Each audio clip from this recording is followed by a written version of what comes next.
राष्ट्र सर्वप्रथम, पीएफआई पर एक्शन में हिंदू मुसलमान क्यों दिख रहा है? नहीं अदिति, बिल्कुल भी हिंदू मुसलमान नहीं दिख रहा है। यहाँ सही और गलत की लड़ाई है। देखिए, कोई भी चीज अगर गलत है तो उसको हम गलत मानते हैं, लेकिन देखिए आज मैं एक इंसिडेंट, अदिति जी आप भी एक महिला हैं, मैं एक इंसिडेंट आपको बता रही हूँ जो कि बिल्कुल दिल को आपके भी लगेगा, मुझे यकीन है। एसडीपीआई की उपाध्यक्ष, स्टेट उपाध्यक्ष, दिल्ली स्टेट उपाध्यक्ष को रात को 3:30 बजे उसके घर से अगर लोग उठाते हैं तो क्या ये सही है? न्यायिक है ये? क्या हमारे यहाँ ये कानून है? जबकि औरतों को रात को बिल्कुल उठाने के लिए मना दी है, और कोई मुलजिम नहीं, कोई ये नहीं कि कत्ल का मुकदमा है, कोई बम ब्लास्ट किया हुआ है। एक सिंपल घरू महिला जो कि बुर्का ओढ़ती है और वो हमारी एसडीपीआई की उपाध्यक्ष है। मैं क्या आप सबसे ये सवाल कर सकती हूँ, क्या महिला की ये इज्जत करोगे? 3 घंटे इधर उधर भटका के और वापस घर छोड़ दिया। आप बताइए उस महिला की क्या इज्जत रह गई? आप पीएफआई को आप 10 साल से कह रहे हो बैन करना है, बैन करना है, आपको 10 खामियां नजर आ रही हैं, तो आप 10 साल में अभी तक कोई सबूत नहीं जुटा पाए। आप कोर्ट में कटघरे में खड़े होते और आप दलल्ले से कहते कि नहीं ये सबूत है हमारे पास और हम प्रूफ के साथ आए हैं। आपको पता है अभी भी आप मुकदमा चलाओगे और नागहानी लोगों को बंद कर दिया। आप साबित तो करोगे ना भाई। हम अपन आजाद मुल्क में रहते हैं, हमारे पास एक कॉन्स्टिट्यूशन है, हम उसमें रहते हैं।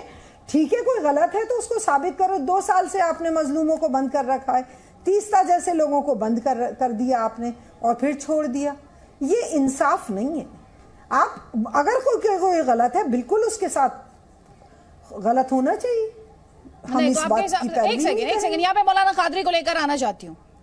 मौलाना कादरी ये कह रहे हैं सबूत तो मिले नहीं इतने दिनों में पीएफआई के खिलाफ, ये तो ये कह रही हैं। देखिए अदिति जी, एनआईए का जहां तक के सवाल है वो काफी दिनों से छापामारी कर रही थी, और आज हमारी जब सेंट्रल गवर्नमेंट, मरकजी हुकूमत ने जब इन पर बैन लगाया तो इसके पीछे यह बात कही गई कि बहुत सारे सबूत इनके खिलाफ इकट्ठा किए गए हैं, उसी बिना पर इनको बैन किया गया। देखिए मैडम, मेरा जहां तक के ख्याल है कि हमारी जो मोहतरमा जो बैठकर यहाँ पर बात कर रही है वो अपना पक्ष रख रही है और उन्हें पूरा इख्तियार है कि वो अपना पक्ष रखे, लेकिन मैं आज जो पीएफआई पर बैन लगाया गया है जी, इस सिलसिले में मैं ये कहना चाहूंगा कि बहुत सारे मुस्लिम नौजवानों का मुस्तकबिल बच गया है, क्योंकि पीएफआई की जो गतिविधियां थी। ठीक है, मैं आपको वापस मंच दूंगी। इस वक्त प्रतिबंध के बाद पीएफआई का पहला रिएक्शन आया है। पीएफआई की तरफ से कहा गया है कि हमने संगठन को भंग किया है, भंग किया जा रहा है संगठन को, सरकार का फैसला स्वीकार है। ये हम आपको पहली प्रतिक्रिया दिखा रहे हैं पीएफआई की तरफ से बैन होने के बाद, पाबंदी लगने के बाद। ये पहला रिएक्शन है जो इस वक्त जी न्यूज आप तक पहुंचा रहा है। पीएफआई की तरफ से कहा जा रहा है कानून का पूरे तरीके से पालन करने वाला संगठन है हम, और ये बयान जो है ये पीएफआई के सचिव अब्दुल सत्तार का है। जल्दी से आपको बता देती हूँ एक बात फिर से, ये पहला रिएक्शन प्रतिबंध के बाद, पाबंदी के बाद पीएफआई का, जिसमें संगठन को भंग किया जाता है। ये कहा जा रहा है सरकार का फैसला स्वीकार है और साथ ही कानून का पालन करने वाला संगठन पीएफआई खुद को बता रहा है। मौलाना कादरी बात पूरी कर लें। तो मैडम, मेरे अपने नजदीक तो मैं ये सोचूंगा कि, और समझ भी रहा हूं इस बात को, कि बहुत सारे मुस्लिम उलमा और जो है दरगाही लोगों ने पीएफआई को बैन लगाने की हमारी गवर्नमेंट से मुतालबा किया था, और उस मुतालबे को देखते हुए और एनआईए का जो है यहाँ पर मेन रोल रहा है।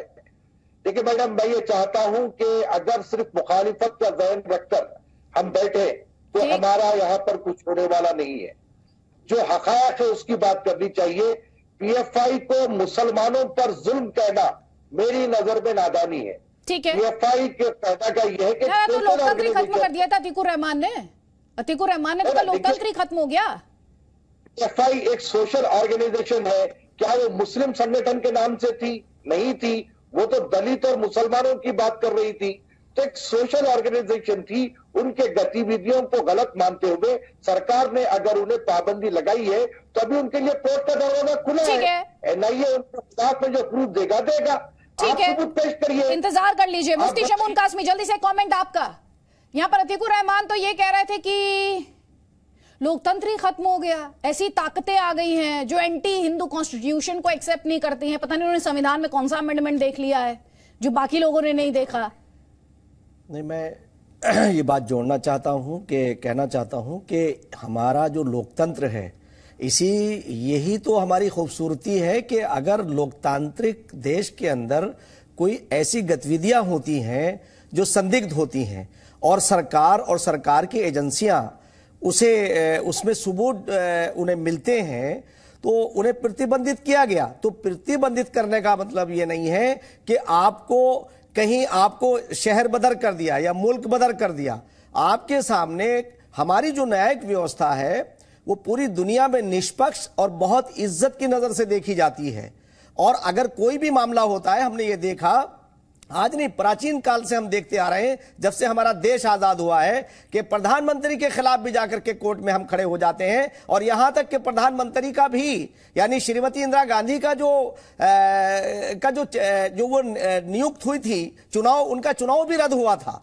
तो ये हमारी कितनी खूबसूरत हमारी न्यायिक व्यवस्था है। मगर मैं एक बात ये कहना चाहता हूं अदिति जी कि ये देश हमने सबने मिलकर आजाद कराया और आज भी इसकी जो प्रणाली है वो इतनी खूबसूरत है कि हम आज अपनी सरकार स्वयं बनाते हैं। प्रधानमंत्री श्री नरेंद्र मोदी जी ने कई बार ये बात कही है कि हम 1200 साल से गुलाम थे। मैंने भी उसके ऊपर रिसर्च करके ये बात कही कि भाई यकीनी तौर से हम भारतीयों की सरकार तो अब है, हम आज चला रहे हैं, आज हमारा अपनी प्रणाली है। उससे पहले जो लोग यहां थे या तो अंग्रेजों के एजेंट थे या वो जो मुगल थे उनके एजेंट थे। आज सीधे सरकार चलाने वाले हम भारतीय हैं और हमारा डीएनए एक है। सरसंचालक मोहन भागवत जी कई बार ये बात कह चुके हैं। और अभी मैं पीएफआई पर फोकस करना चाहती हूँ। जल्दी से कमेंट यहाँ पर यास्मीन फारूकी, आपका जल्दी प्लीज। यास्मीन फारूकी और उसके बाद बिट्टा सर लगातार हाथ उठा रहे हैं। यास्मीन फारूकी पहले।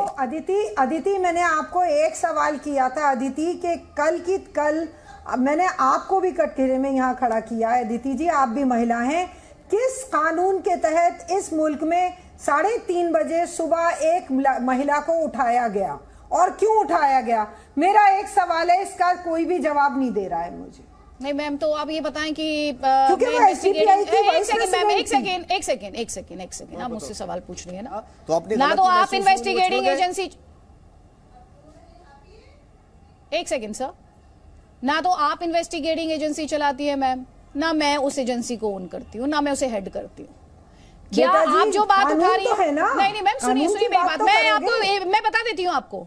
मैं कॉन्स्टिट्यूशन में यकीन रखती हूँ, उसके आधारित कानूनों में यकीन रखती हूँ, और मुझे यह भी पता है अगर कोई उन कानूनों को फ्लाउट करेगा, यास्मीन मैम आपके केस में, मेरे केस में या किसी और के केस में, मेरे पास अदालतों के दरवाजे हमेशा खुले हुए हैं। मेरे पास मेरे राइट्स हैं और अदालतें बैठी हैं उन राइट्स को प्रोटेक्ट करने के लिए। अदालतें बैठी हैं उन राइट्स को प्रोटेक्ट करने के लिए। मैं ये आपको बहुत क्लियर कर दूं, कानून के मुताबिक जो भी काम ना करे, आप ध्यान से सुन लीजिए मैडम, कानून के मुताबिक जो भी काम ना हो वो गलत है। इस देश में कानून सर्वोपरि है, कॉन्स्टिट्यूशन पर आधारित कानून, उसके ऊपर ना तो कोई अदिति त्यागी है, ना कोई यास्मीन फारूकी है, ना PFI. As simple as that. मुझे इससे ज्यादा, मुझे लग रहा है मैंने आपके सवाल का जवाब उतने ही कैटेगोरिकली दे दिया जितना कि किसी भी इंडियन को देना चाहिए। एमएस बिट्टा जी, बस मेरा दिल चाहता था कोई ये कहे कि एमएस बिट्टा जी को रात को कानूनन गलत है उठाना। मैम जिस कानून की मुझे जानकारी नहीं है, जिस कानून की मुझे जानकारी नहीं, जिस इन्वेस्टिगेशन का मैं हिस्सा नहीं, मैं उस इन्वेस्टिगेशन पर कमेंट नहीं कर सकती, उस इंसिडेंट पर कमेंट नहीं कर सकती, क्योंकि मेरे रिपोर्टर ने ये नहीं बताया मुझे। और जहां मैं बैठी हूं, जिस कुर्सी पर बैठी हूं, उस प्लेटफॉर्म की एक जिम्मेदारी है और उस जिम्मेदारी का एहसास और उसे निभाना मेरा दायित्व है।